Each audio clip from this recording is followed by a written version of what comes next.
重點要做足，真係銀包係咁㗎嚇。相機要揾啲袋袋住啊，過實晒佢。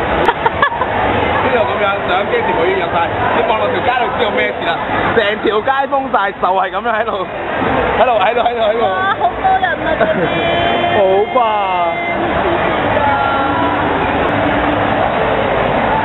就係咁啦，我哋而家咧，嗱而家我養景安詳啊，喺維用之前係咁嘅樣，大家睇到我。兩個靚女係咁樣噶，一秒嚟嘢嘅時候再話俾你聽係點嘅樣。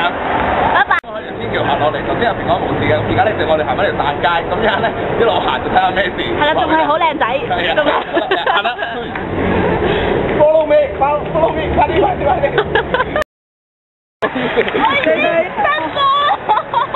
濕到咁樣啦，你睇下呢啲，嚟緊啦。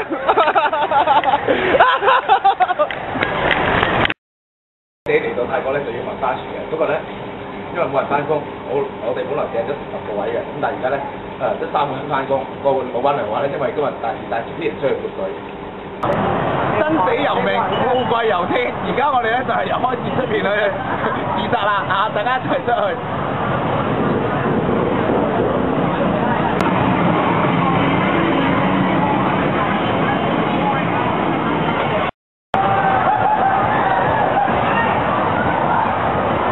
半年街已經完成收濕晒，而家都唔知點算好。係啊，沙得水出，真係沙得水出。我想除咗條褲，我想除咗條褲出嚟，只係其餘嘅一部分。